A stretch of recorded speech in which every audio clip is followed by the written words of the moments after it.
You are here today for the webinar, Developing and Practice Reading Fluency with Mr. Rob Podlasic with Literacy Minnesota.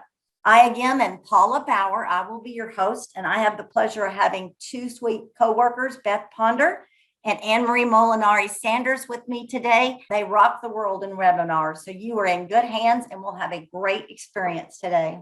So now I have the pleasure of introducing our presenter, Mr. Rob Podlasic, who is with Literacy Minnesota. And he's been there 34 years, walked in as a volunteer, and now he trains volunteers in Minnesota.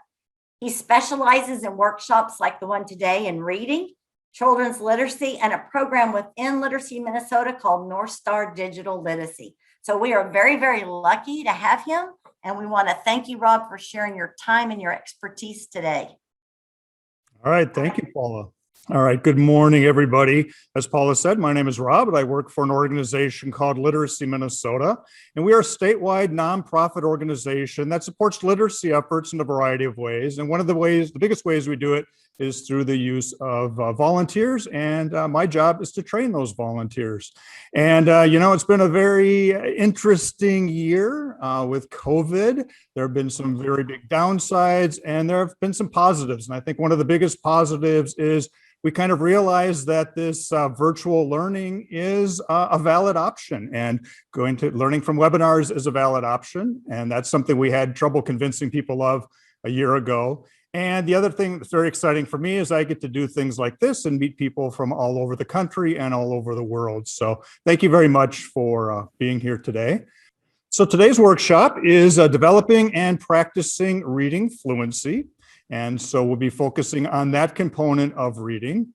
And our agenda will do some background information about reading and reading fluency. We'll spend a chunk of time talking about choosing text, how to get text in front of learners, especially if you're working remotely, and how to assess appropriate level text for the activities that you're doing. And then we'll spend at least half the webinar looking at different fluency activities that you can do with your learners.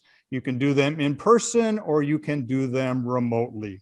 And I'm trying to make this workshop as interactive as possible. And then there are going to be a couple activities where I'm going to ask people to unmute themselves, maybe turn on their camera and help me out doing the activity the way you do it with a learner. So I know it's really easy to avoid eye contact in a webinar, but plan on helping me out so you don't just have to listen to me. So we're going to start out with a warm-up activity. We're going to make this pretty painless.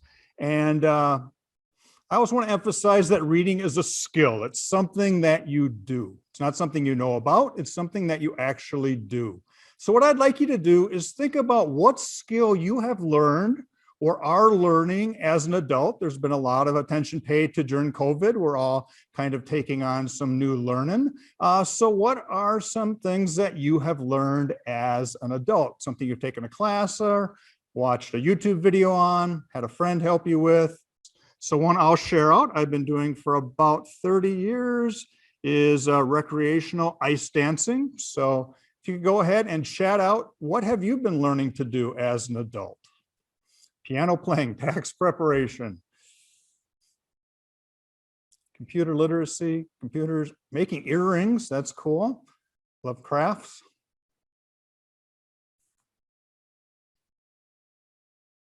Spanish, baking,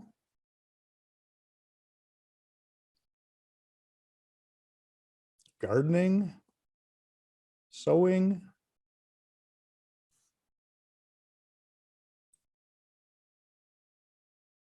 10 seconds, see if anyone has anything else to answer. Teaching, cast iron cooking, very specific.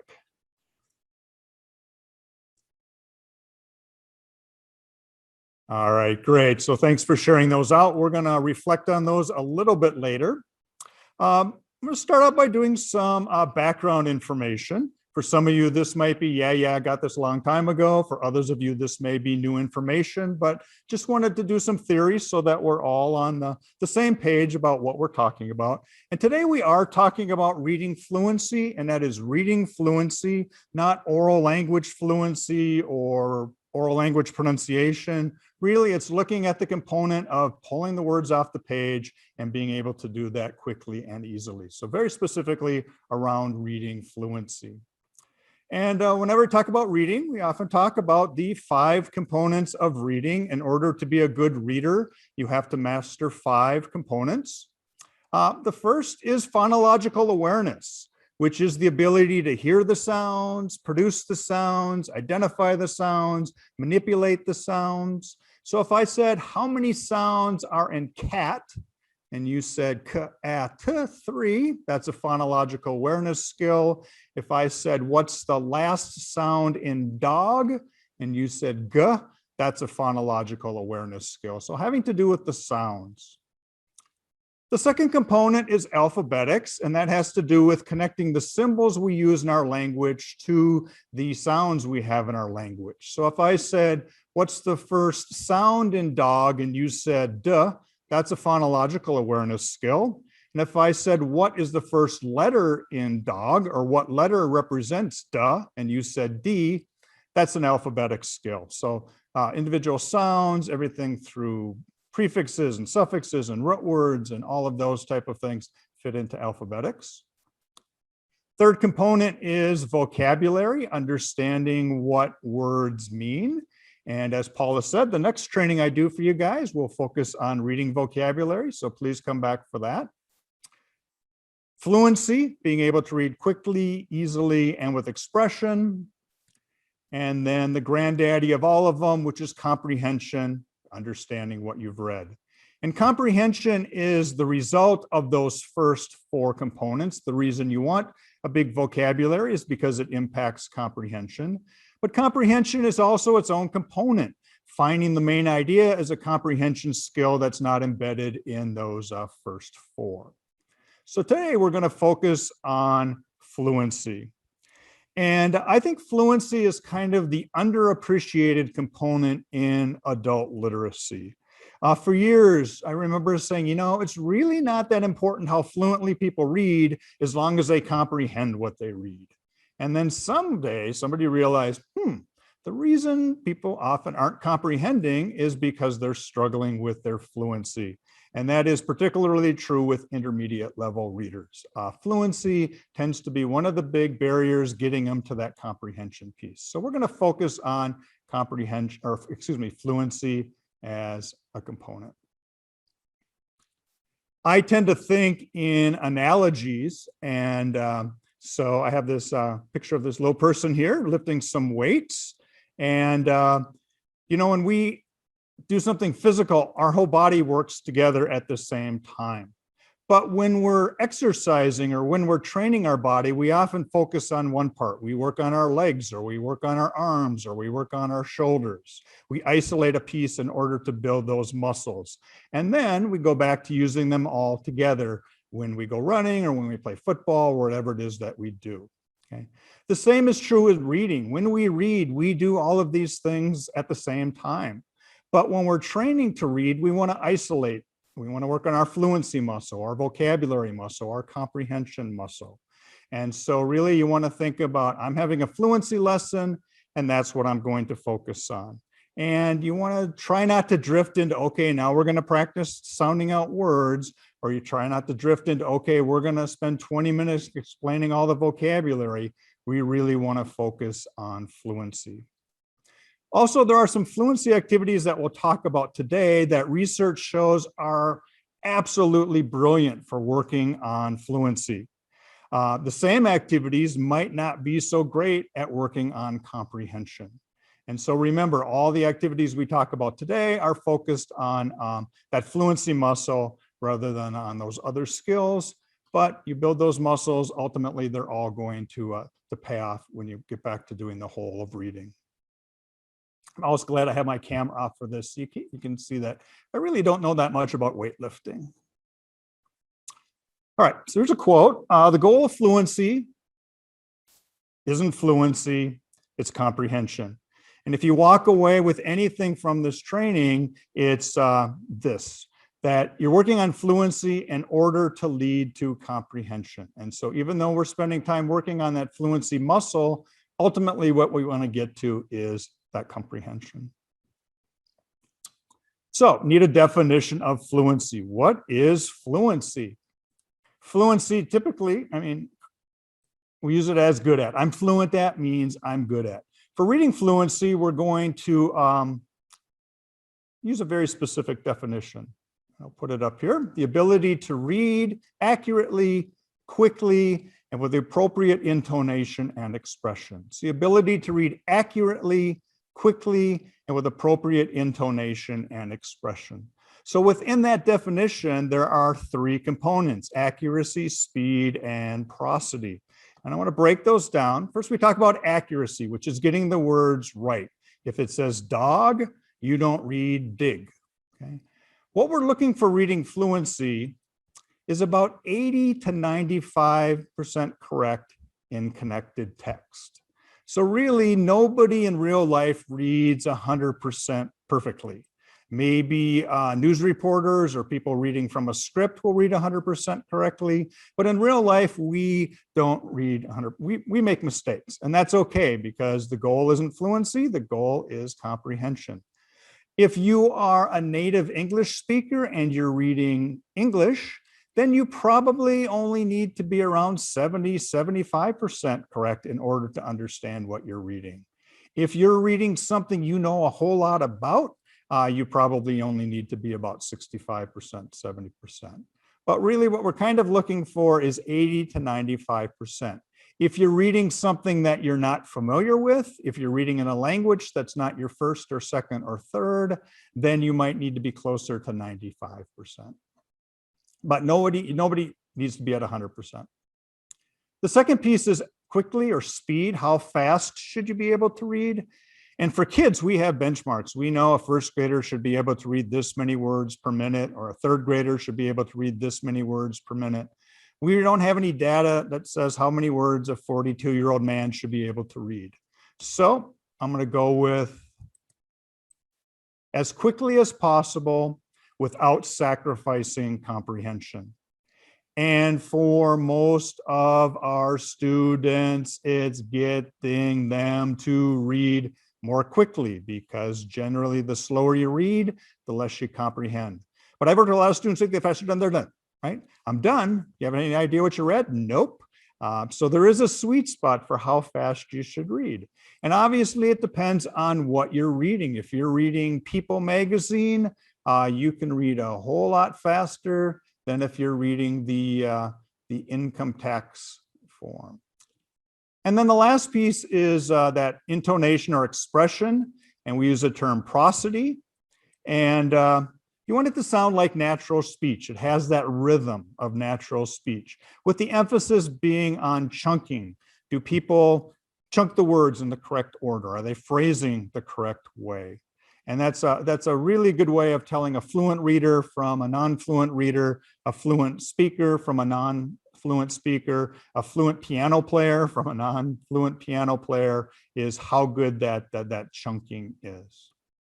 So we're looking for accuracy, rate, and prosody. So why is fluency important? Fluent reading frees resources to process meaning. And despite what every boss I've ever had has said, you cannot do two things at once, or at least do two things at once well. And so if you're struggling with decoding, you're not going to get much meaning out of it. If you're struggling with phrasing, you're not going to get much meaning out of it. So you want the students, you want all of us to be able to do it automatically so that they have brain power to focus on comprehension. Because as I said, the goal of fluency isn't fluency, it's comprehension. Okay, so a little repetition with that one. Okay. All right. So now we're going to start getting practical. And the first thing is finding fluency texts. And we'll talk about three things: where you can find texts, and then some suggestions for getting texts in front of students if you're doing it remotely. And then most importantly, picking the right text for the activity that you're doing and for the learner that you're working with. So three little things when we're talking about texts. And really any text can be a fluency text. It just depends on how you choose to use it. And so any book that you've been using for your entire teaching career can be a great source of fluency material. There are also texts specifically designed for teaching reading fluency. One of the things that's really helpful with working with texts and fluency is finding texts that are leveled or graded. So if you can find a textbook that has a third grade passage and a fifth grade passage, an eighth grade passage, or you can find a series that breaks it down by levels, that makes it much easier for you to pinpoint the level of text to use with your learner. If you don't have a leveled text, if it doesn't tell you what level it is, you're going to have to do a little exploring to figure out how difficult or how easy it is. I'm just going to point out 3 great online resources. First is a Minnesota project, Reading Skills for Today's Adults. And this is a website and reading material that is designed for adults. And the nice thing, it goes down to a very low level, 0.7. And there's very little really out there that goes down to that level. And then it goes up to about an 8th grade level. So this provides a whole lot of reading material from very low level to a high intermediate level that are graded so that you know. And lots of people are saying that they like the website. So my colleagues in Marshall will be very happy to hear that. Another great website is Newsela or Newsela. This is a great resource because it has really adult current event type articles. And so that is a nice place to find reading materials. And then the third is also has a whole bunch of reading materials broken down into a variety of topics, and then they're roughly graded by easier, medium, and harder. So again, you're finding that high interest material and the levels. So the first was Reading Skills for Today's Adults, and that is a web-based resource. Okay. Tiffany is sharing Common Lit. So you're already to my next slide, which is what are your favorite sources for fluency texts? So if people want to go out and share their favorite ideas, give you a couple seconds. Another vote for Common Lit. ReadWorks is great.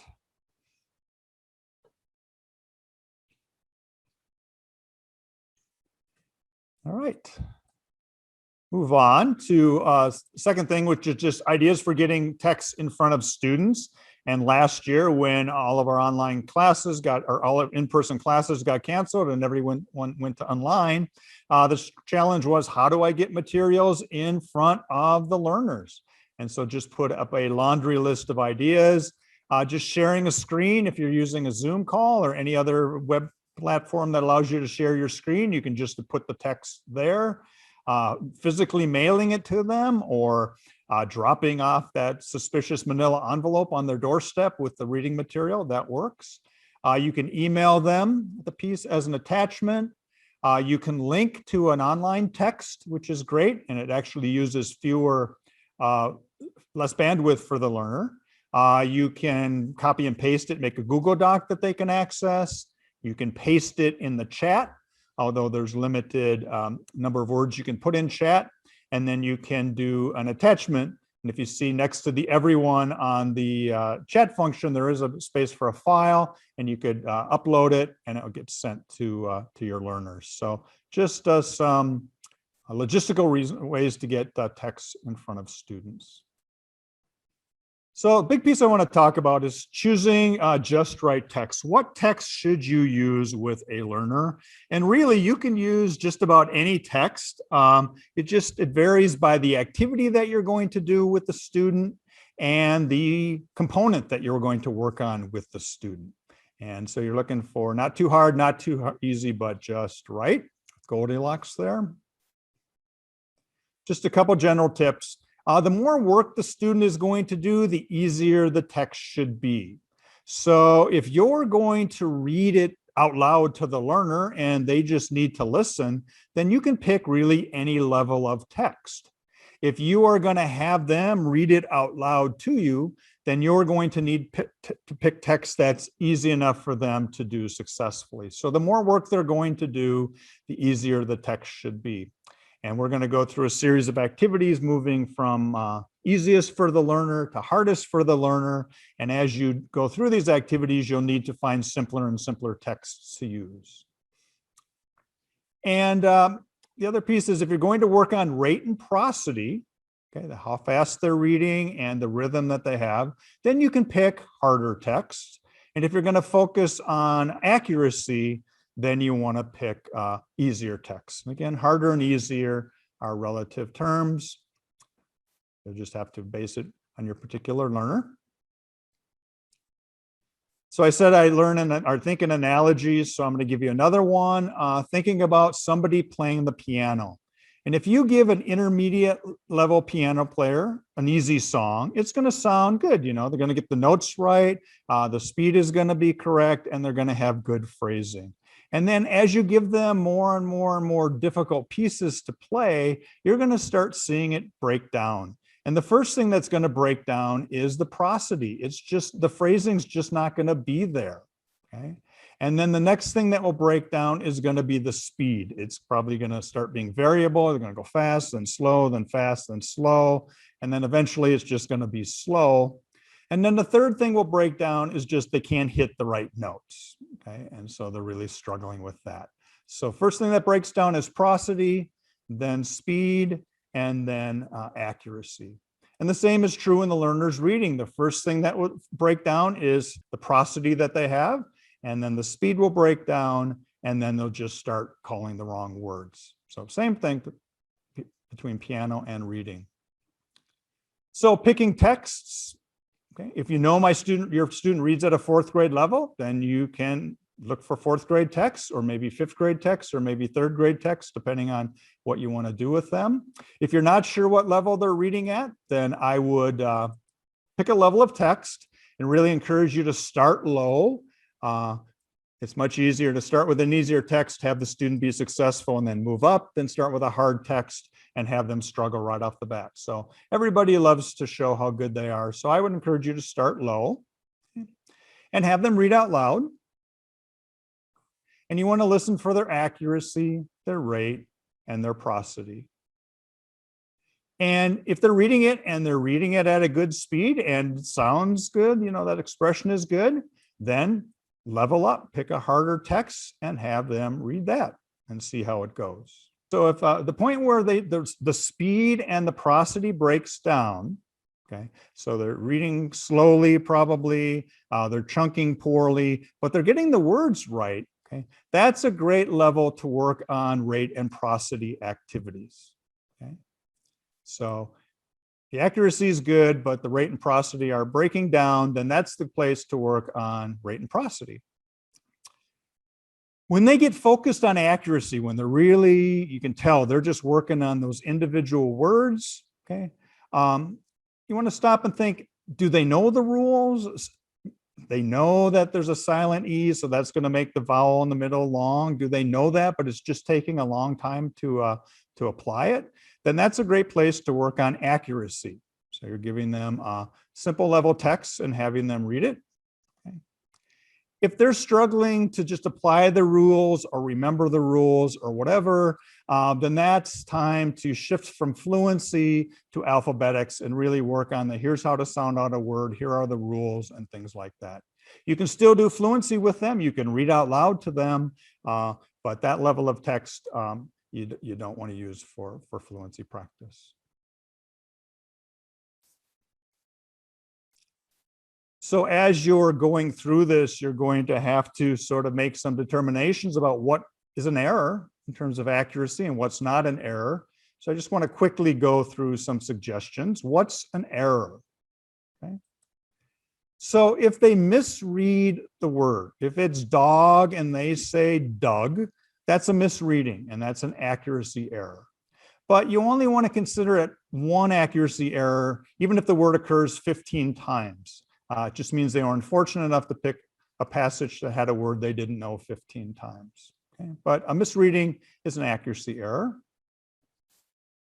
A substitution is an accuracy error. So if they say the word is dog and they say cat, that's a substitution, and you want to consider that as an accuracy error. Okay. Now, not all accuracy error or substitutions are created equal. If it's the word is dog and they say puppy, that probably shows more comprehension than if the word is dog and they say chicken. But for fluency reasons, you want to consider that an error. If there's an insertion, if they stick in words that aren't there, that is an error. If they leave out words, that's an error. And, there comes a point where they're just struggling and you just give them the word, and bless you for doing that. Although you do want to consider that when you ultimately analyze the errors, that was an error that you were just gracious enough to give them. What's not an error? And maybe these are more controversial, but things not to consider a reading fluency error. If they self-correct, okay? If it takes them a couple tries to get the right word, but they ultimately get it, it is not an accuracy error. It's definitely going to get in the way of rate and prosody, but it's not an accuracy error. If they repeat the word a couple times, again, it's going to get in the way of prosody, but not an accuracy error. If they mess up or leave off the endings, ing, ed, they do the wrong pronunciation. That's probably a pronunciation error, not accuracy error. Any pronunciation of proper nouns, because proper nouns don't follow the rules often, and so don't worry about those. And then the most important one is if they read it the way they would say it, then that is not a reading fluency error. You might consider it a pronunciation difference, and you might work on it at a different part of the lesson, but you shouldn't consider it a fluency error. So if you say, what did you do this weekend? And they say, I went to a school, and they read a school, okay, that's just their reading is matching their pronunciation. And so that is not a reading fluency error.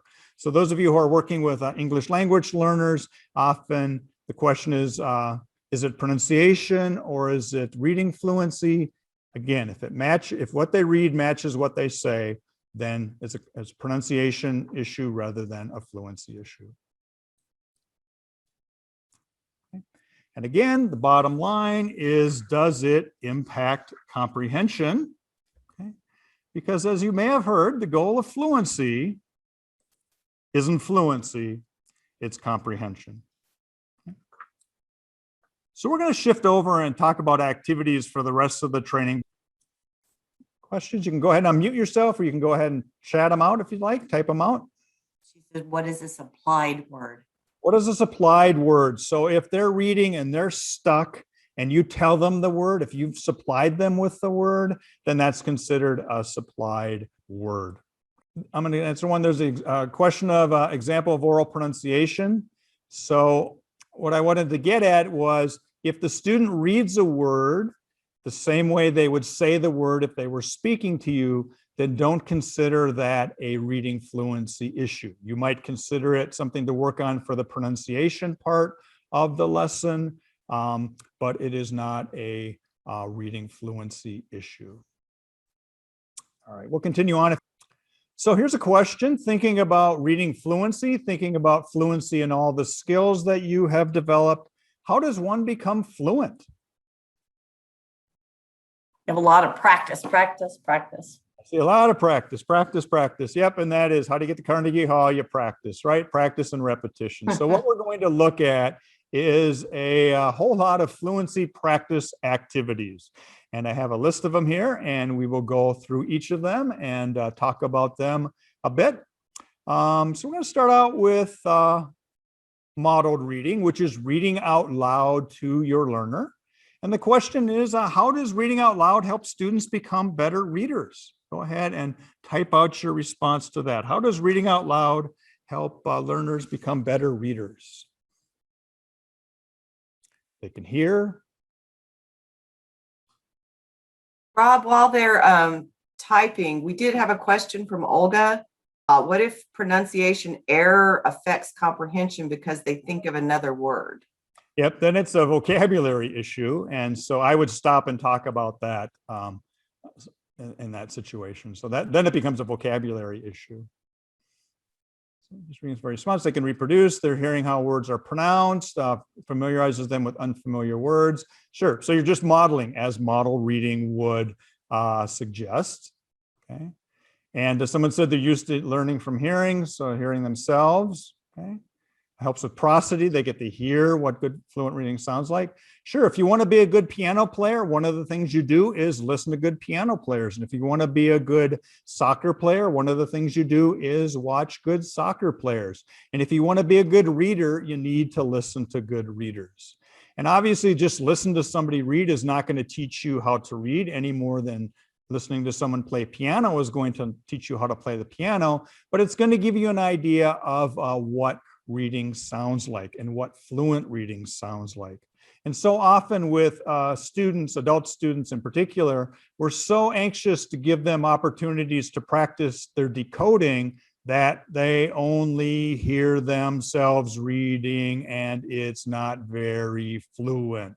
And so giving them the opportunity to hear fluent reading is great. So just some tips for modeled reading. You can just have them listen or they can follow along. Okay. If you're just listening, I would pick high interest material, authentic text, so they can hear what real sentence structure sounds like. Okay. If they're following along, just pick easier reading material so that they something that's more at their level. I'd encourage pre-reading activities like, okay, today we're going to read about this. You might want to explain some unfamiliar vocabulary, but don't turn it into a comprehension lesson. I remember we had one teacher, she asked her volunteer if he would take a group of 5 students to the next room and do some reading of a text. And when they got back, she said, how did it go? And he goes, oh, I never got around to reading it to him because I spent the entire time explaining what it meant. And again, we're separating out comprehension and vocabulary from fluency. They don't have to understand absolutely everything about what they're hearing in order to hear fluent reading. So again, keep the focus on fluency. All right, well, I'm going to show you a video here and give a purpose. So I want you to listen to me and pay attention to where I'm pausing, or you could say, I want you to listen and tell me who the main character of the story is, or kids, I'll say, I want you to listen to me until I make a mistake. And boy, that gets them to pay attention. So just give them a purpose for listening. All right, I am going to show a video. So to begin, I'm going to read maybe 2 sections. You'll notice in this reading that there's numbers by each paragraph. So I'm going to model for you how hopefully a fairly fluent reader reads out loud so that you can hear what I do. We'll talk a little bit about it after I read, okay? The title of this reading, Amanda Fielding, Woman with a Hole in Her Head. Amanda Fielding is a thin, dark-haired English woman who looks perfectly normal until you spot the hole in her head. Fielding doesn't mind having people stare at it. She isn't embarrassed or ashamed. In fact, she's proud of the hole. She thinks the world would be a happier place if more people drilled holes through their skulls. All right, what did you notice about how I read this passage? Stopped at all the punctuation marks. I stopped at all the punctuation marks. What else, Anita? Did you notice? You got a little enthusiasm Okay. in the word, Okay, so my voice kind of went up and down. All right. What else? And you Anything? took a breathe. I took a breath. When did I take a breath? At Every word. At the punctuation? Yeah. Okay, so at a period or at a comma. I didn't read particularly fast, No. but I don't think it was too Nice. slow. Was it No. too slow? You took your time. It took a little bit of my time so that I can understand. Okay, I'm going to read one more paragraph. Fielding is not the first person to subscribe to this belief. Trepanation, or the process of cutting an opening in the skull and removing part of the bone, is a practice that's been around for centuries. Sometimes trepanning is done for medical reasons, usually to relieve pressure on the brain after a skull fracture. But at other times, it is performed for spiritual or magical purposes. In the Kasai tribe of Western Kenya, for instance, trepanning is thought to cure headaches and mental illness. Okay. So again, maybe you noticed how I stopped, how I took some breaths. Another thing that I did is I read things kind of like in chunks. In other words, I didn't read one word at a time. I grouped some of my words together because they go together and that makes sense in my brain. So there's an example of modeled reading. I know sometimes tutors and teachers are uncomfortable reading out loud to adults. And I always point out if being read to was childish, the books on tape people wouldn't be billionaires, right? So we all like to be read to, especially if we're reading interesting materials, authentic texts. We want to make sure we expose our students to those things. Okay. So the next activity we can do is echoed reading, and we're moving from activity where the learner really needs to do no work other than listening to getting into doing a little bit more of the work. And so what happens here is the teacher reads and the learner repeats. And it's great for working on prosody, okay? You'll read and then the student will repeat back. So could I get somebody to volunteer to help me out here? Jesse, you're gonna help me out? Yes. All right, thank you. So we are gonna do a passage, and I picked Alexander and the Terrible, Horrible, No Good, Very Bad Day, which people might be familiar with.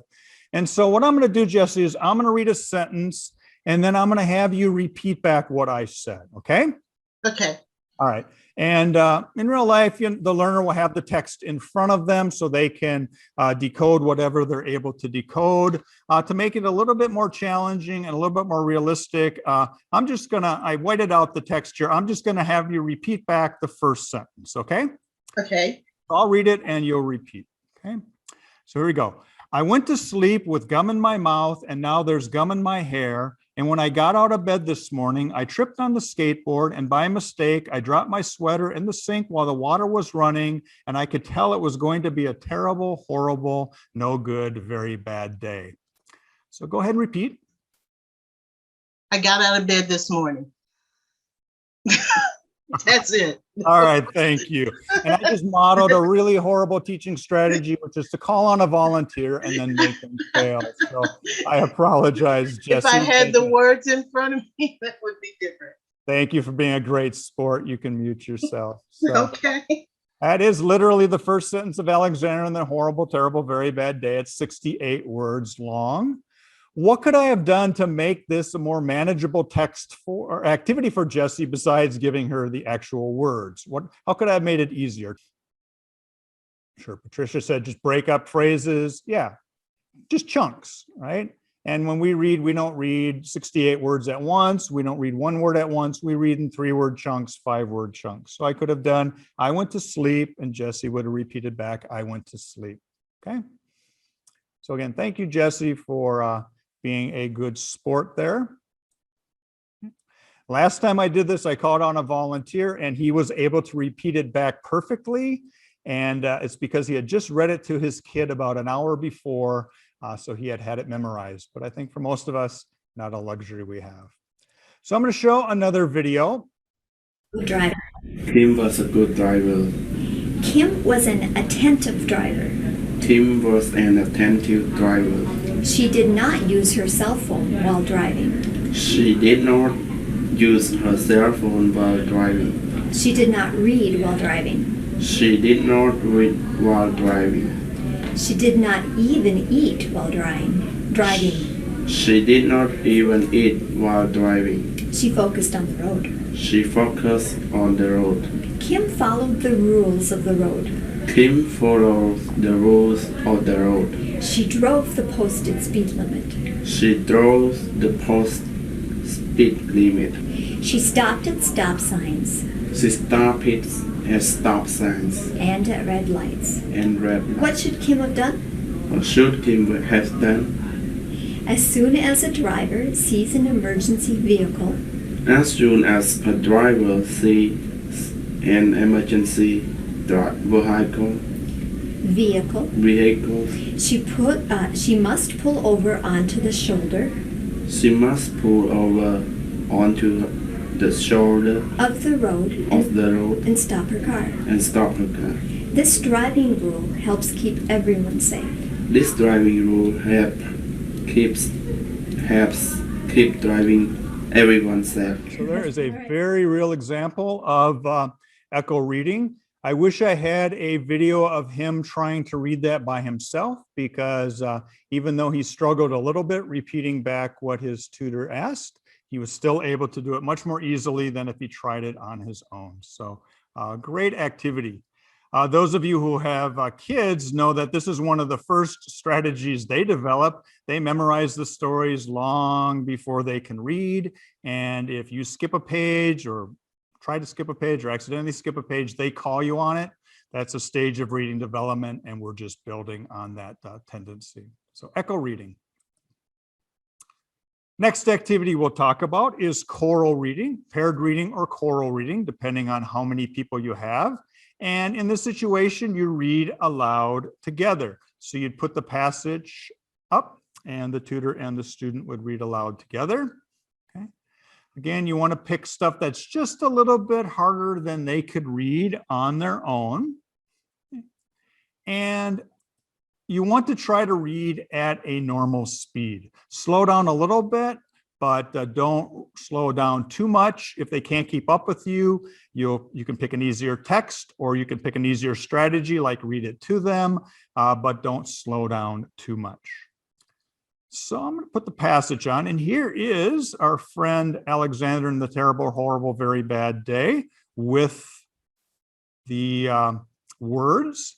And you know, when you're doing this in person, it's very easy because 30 people can be talking at the same time. When you're doing this on the telephone, at least the old time telephones, 2 people could be talking at the same time. Now with Zoom and things like that, because only one person can be talking at the same time, it can be tough to do this virtually. So usually what I will do is I will have my microphone on. I will ask everyone to keep theirs muted. In real life, and I'll have my students turn on their camera so I can see they're actually doing it. And then we're going to read it aloud together. So I am just going to take a leap of faith here and trust that people from Texas will do what their teacher asks them to do. And that is, when I say go, I would like you to read aloud with me. On your mark, get set, go. I went to sleep with gum in my mouth, and now there's gum in my hair. And when I got out of bed this morning, I tripped on the skateboard, and by mistake, I dropped my sweater in the sink while the water was running, and I could tell it was going to be a terrible, horrible, no good, very bad day. Okay. So thank you if you played along and read aloud with me. Okay. This is an activity that students invariably like 100 times more than tutors, because when we do this with the learners, we tend to have to slow down, and we're like, wow, this is the wonky activity. But when learners do it with us, they can generally than they can on their own. So learners really like this.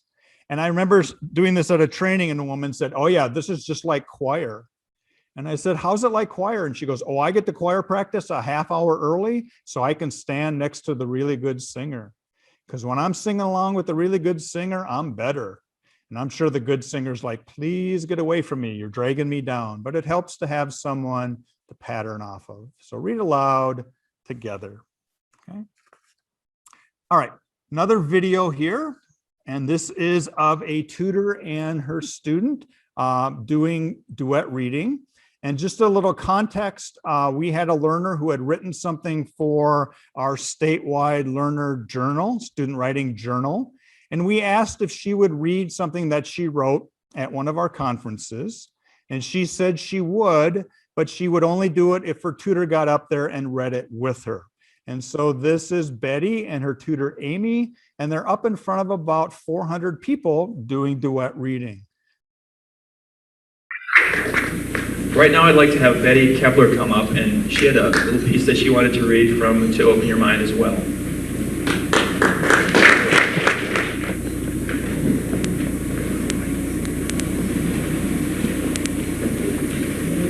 Hi, I'm Amy, Betty's tutor, and this is Betty. We've worked together for about 3 years. Betty's kind of shy, so I'm up here with her. She's not shy once you get to know her. And Betty, when I first met her, really hated writing and really couldn't write and would just do as little as possible. And Betty's really turned into an author over the last 3 years and loves writing stories, which we do on the, and she's learned how to use the computer. This is off of her computer. And she loves especially to write stories about her history so she can pass them on to her children and to others. And so we're going to read a story that she wrote about a tough time during the Depression. We're going to read together. I grew up on a farm in North Dakota.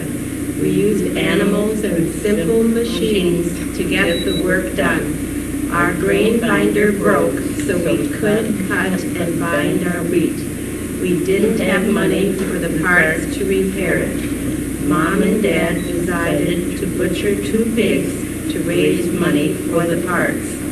Dad took the pigs to town to sell them. Mother and us kids milked the cows, fed the chickens, but Dad still did not return from town.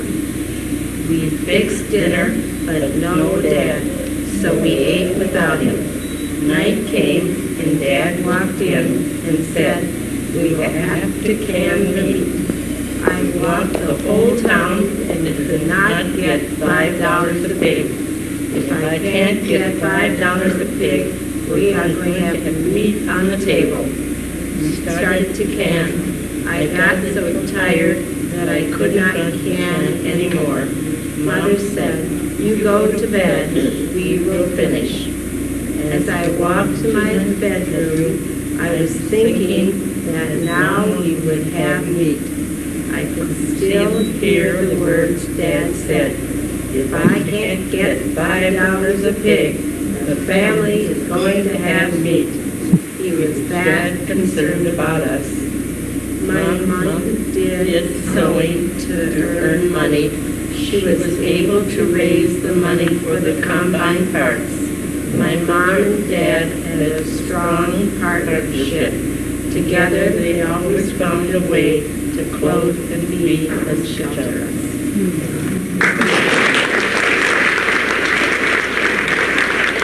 So there is an example of duet reading. Again, I wish I had a video of Betty trying to read that by herself because she would have struggled a whole lot more. And even though she wrote it, she still struggled with the fluency. So by having her tutor there to read it with her, she was able to be much more productive. So one of my favorite videos and my favorite examples. Rob, we have a question in the chat pod from What Olga. is the difference between duet reading and paired reading? They are the same activity. So you're just reading together. All right, moving on. Oops. To the next activity, which is collaborative oral reading. Okay. And fancy term for simply taking turns reading out loud. So what you would do here is you take random turns reading, and you probably remember being a kid and doing oral reading out loud, and you'd read and then you'd popcorn to somebody. And the idea was to make it as random as possible. And you want to do that when you're working with adult students as well. Rather than just going around in a circle and each person taking a turn, you want to make it random, because if you just go around the circle, your students are going to do what every student in the history of time has done with this activity, and that is try to count ahead to figure out where their sentence is. So just do random. So have a student read and then call on another student who will read and then call on another student and so forth.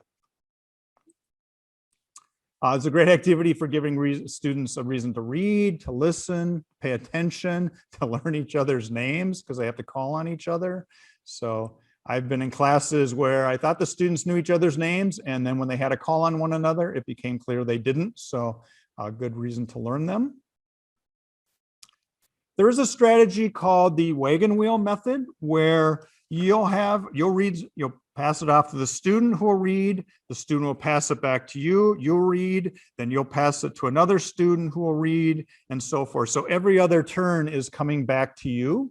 And that is a nice way to do it. So the students hear half of the passage read fluently, and so you have a little bit more control of who gets called on. The other thing I'd encourage you to do is let the learner decide how much he or she is going to read. So I'll say, you know what, I'm going to have you read, and I want you to read 1, 2, or 3 sentences, and then pass it to somebody who will read 1, 2, or 3 sentences. And you know, if I told a student I want you to read 3 sentences, they're going to say that's way too many sentences. But if I say pick 1, 2, or 3 sentences, they almost always pick 3 sentences, but because they have the choice of picking, they tend to buy into it a little bit more. So let's try this. Could I get 2 volunteers? Could I get 3 volunteers to unmute yourself and help me out with this? I can. Looks like Tiffany. Who else besides Tiffany is going to help me out? I can help. Jesse came back, even though I Yes. set you up last time. Good Of for you. course, of course. Thank you. That's great. Thank you, bravery. ladies. And one more person. I will, Audrey. All right, Audrey, thank you. So I got a passage here, Fractured Fairy Tales. You may remember Fractured Fairy Tales from Rocky and Bullwinkle.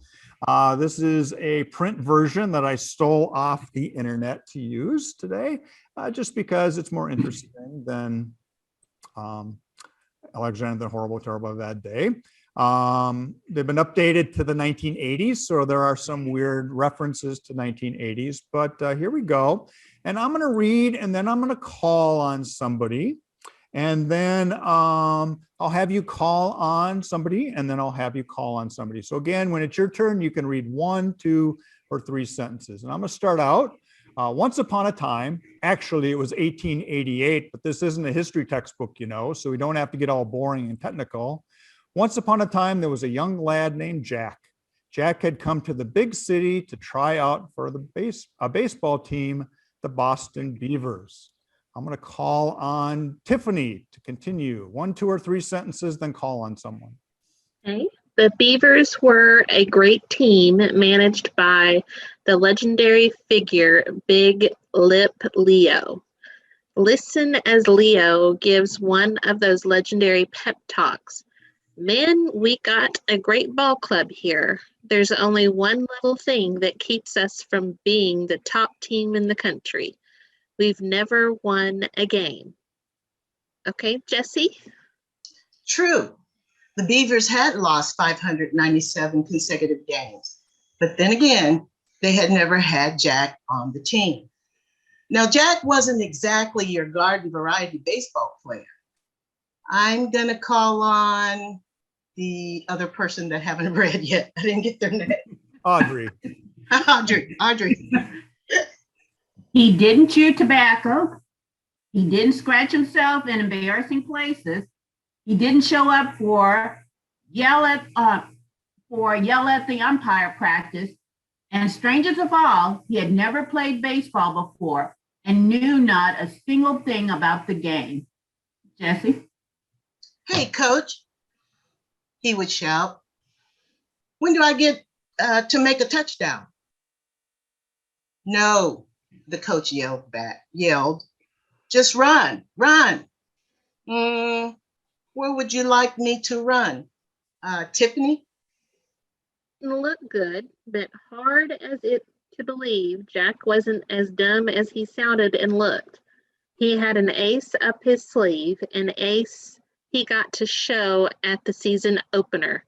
The Beavers went up against the Poughkeepsie Pirates, who would probably play better if they stopped wearing those eye patches and drinking rum.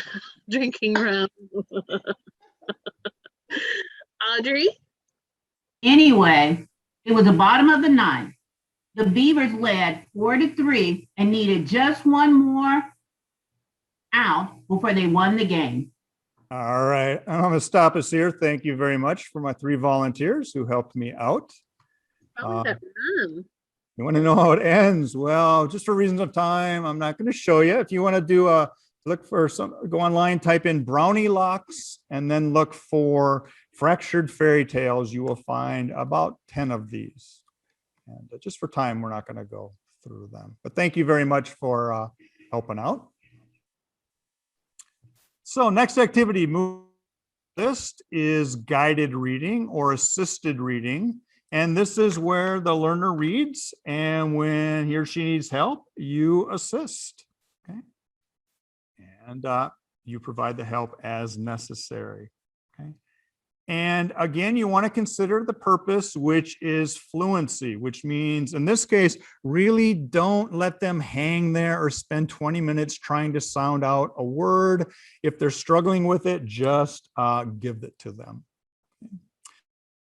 Another tip would be to encourage the student to signal you when they want help.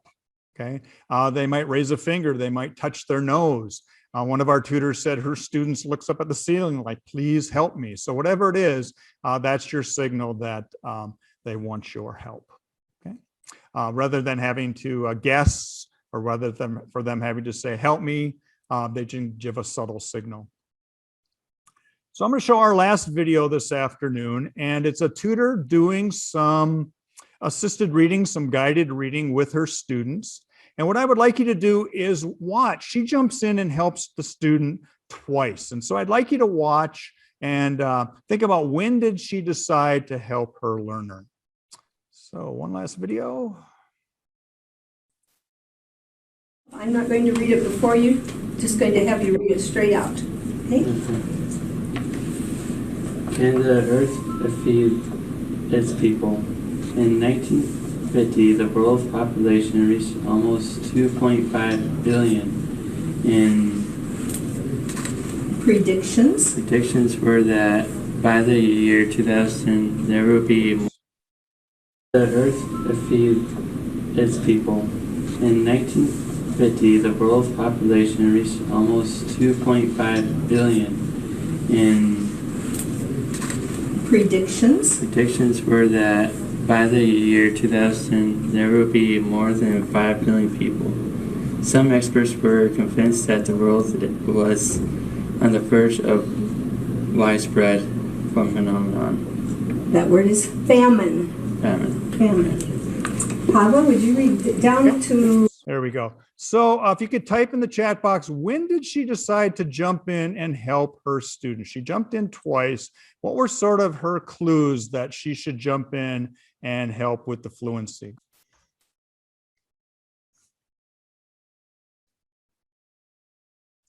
So Lori commented there was a pause, and I think, if I'm working on alphabetics, then I will probably let my student think about it and try to come up with the right word. But if I'm working on fluency where I want them to keep that flow going, then I will probably just give them the word and then maybe make a mental note to work on it later, maybe not, depending upon the overall learning target. And then there was just said the word wrong. And, she just gave it to him. She didn't say stop and sound it out or whatever. Again, she just gave it to him because she was thinking of, I'm working the fluency muscle, and that's what we want to focus on today. Okay. So again, really easy to stop and turn it into a sounding out lesson, and you just want to resist the urge to do that. Next activity is a repeated reading, which means reading something more than once. How do you get good at playing Twinkle, Twinkle, Little Star? You read it more than once. How do you get good at cooking fettuccine Alfredo? You cook it more than once. How do you get good at anything? You do it more than once. And so getting students to read the same passage more than once is really important. And you know who knows that? Kids know that. They want to read the same stupid book over and over and over again. And we're sometimes like, please just pick another book. With adult students, it's kind of like, I read this before. And so encouraging them to read something more than once is key. I found this is a great place to talk about other learning. I mean, they learn to play musical instruments and they know you have to play something more than once in order to master it. So they can think about how that applies to reading. You can do this naturally by taking the same passage and first reading it to them and then reading it together and then taking turns and then doing round robin reading and then having them read it to you. And I have videos of the drilling holes in heads class because that's what the teacher did. She did the same passage and they just worked their way through all of those different activities. And by doing that, they had all that repetition.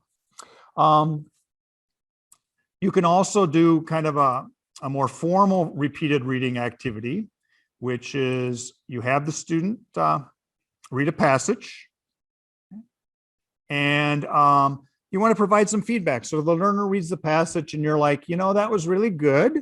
And I'd like you to read it again and try to improve or try to read it a little bit faster or pay a little bit more attention to the punctuation or whatever component you want to work on. And then you're going to read it to the student to model that. So you're going to read it a little bit faster, or you're going to pause at the punctuation or whatever you would like them to do. And then you give them a chance to practice on their own. And then they read back to show that they've demonstrated improvement. And again, I'm having flashbacks to piano class where I would play it. The teacher would say, what you need to work on is this. She would play the song. I would go home and try it. And then I would come back to the next lesson and play it for the teacher. And so same activity with reading. You providing the guidance and you providing the model. Another thing I found is sometimes motivating with adult students is to appeal to their competitiveness. And even though reading faster isn't always what we want, it is often what we want. And so having say, I'm going to have you read for 2 minutes, and I'm going to put a mark where you get at the end of 1 minute or 2 minutes or 3 minutes. And then I'm going to have you practice, and I'm going to have you read it again and see if you can get further in those 2 minutes or those 3 minutes. And you know, that's for competitive students, that's just enough to give them reason to practice and to try again. So Rob, I got to share with you what Audrey says. It's kind of cute. She says this is a flashback from her Zumba class, but she says very effective repeated reading with her ESL students too. Yep, repetition. We all know that, but we hate repetition. And so any way we can trick ourselves or our learners into doing it is great. All right, we're going to move on to silent reading. And true reading fluency happens when you read silently because your brain doesn't have to wait for your mouth to catch up. Okay. And in fact, I got that on the slide. Okay. And so I have a question here. Is reading silently better for comprehension, or is reading out loud better for comprehension? So think about yourselves. Do you understand more when you read silently or when you read out loud? Just curious what people think. Tiffany says out loud. Silently, Lori says silent, out loud, silently, aloud. Any more responses? Depends on your learning style. Yeah. Silently, out loud. So we got that. Looks like 50-50. Okay. Well, what the research says, looking at patterns, is it says that proficient readers tend to comprehend more when they read silently. Okay. And if you've ever read something out loud at church or something like, sometimes you're like, I have no idea what I read because it didn't go through my brain. I was performing. And proficient readers reading authentically tend to comprehend more when they read silently. But developing readers or struggling readers tend to comprehend more when they read out loud. And that makes sense. I tend to comprehend more when I read silently. But if I'm struggling understanding something, I will go back and read it out loud as a fix-up strategy. And so when I put myself in the place of as a struggling reader, I know that reading out loud is sometimes helpful. And for a lot of our students, it is much more productive for them to read out loud. However, we ultimately want to move them to silent reading. Give your students a chance to read silently before they read out loud or after they read out loud, and certainly talk to them about what is most productive for you, which do you prefer to do. That will really help them out. Okay. And I remember I had a student one time and I said, I'd like you to read silently. He goes, oh, I hate reading silently. And I'm like, how come? And he goes, well, it hurts my throat. I'm like, it hurts your throat? And he said, yeah. And I'm like, could you read silently for me so I can watch? And what he did was he would read and he would catch it in his throat. And it really does hurt your throat. And so you do need to give students a chance to practice reading silently. Every activity we've talked about up until now has been practicing reading out loud. So you want to make sure that you also include that silent reading practice. Okay, we're going to do an activity a little different from the other ones. It's called marked phrase boundaries, and that is getting students to look at where the physical breaks are in a reading passage. Okay, and you know, a lot of times authors give us those breaks. They put a period or they put a comma, but not always. 60 words, 68 words in Alexander, and there's only 4 commas. And so sometimes you really get to get students the chance to think about where those breaks would be, where those chunks go. And so you can do an activity called marks phrase boundaries. And I have this passage here, and I would write this on the board or on the screen. And I'm going to take my marker, and I'm going to put marks where I would pause. So last week, I was driving down University Avenue and got a speeding ticket for going 40 miles over the speed limit. So that's where I would put the marks. Okay. So I could put a passage on the screen and put the marks and then have the students practice reading with those chunks. And then once they've got more proficient, I can give them a passage and have them put the marks where they think they should be. All right, last thing we're going to talk about here, and that is authentic oral reading. Okay, we have been doing a lot of activities where we are reading out loud to practice reading out loud. But there are some situations in life when you read out loud for real. So I'm going to have you in the chat box share out when and what situations do you read out loud in real life? Okay, when you're not in a student role. So go ahead and chat out when you read out loud in real life. When you're doing storytelling, doing math, that's interesting. In church, really common. Reading to your kids, really common. Reading directions, I think that's a fix-up strategy. I'm going to read this out loud, see if it makes sense to me when I read it out loud, right? Reading from a newspaper, maybe, if you read to other people. Okay.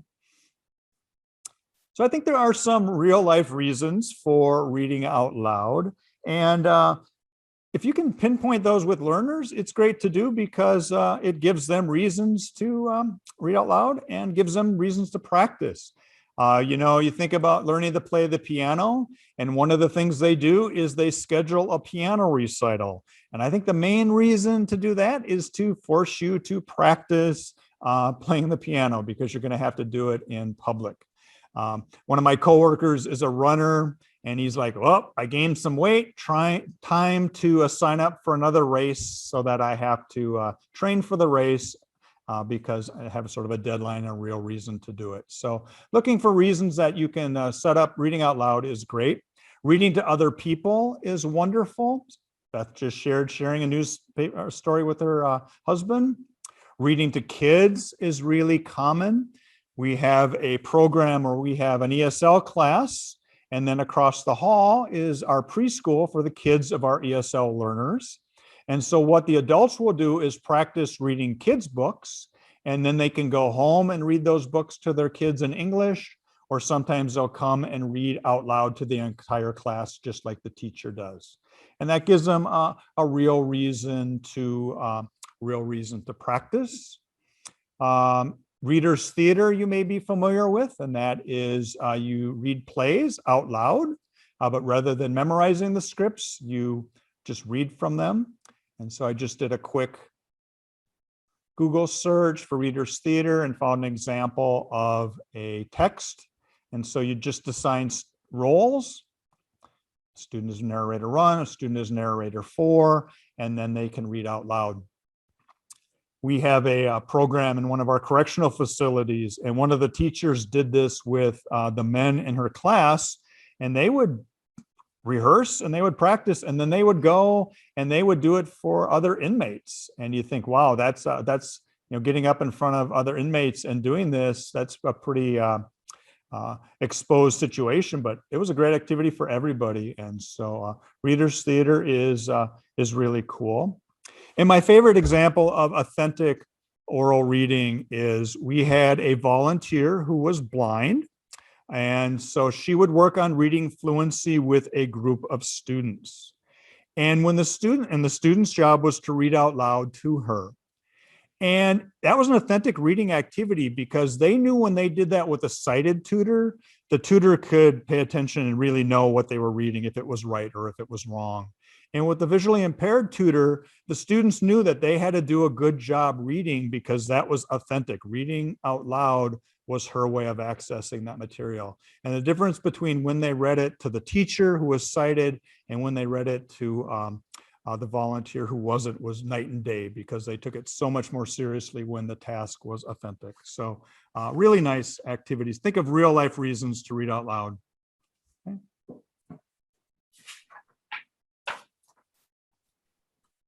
And with that, I'm going to wrap it up and pass it back to Paula. So thank you very much for your attendance today. Hope you found this a good webinar.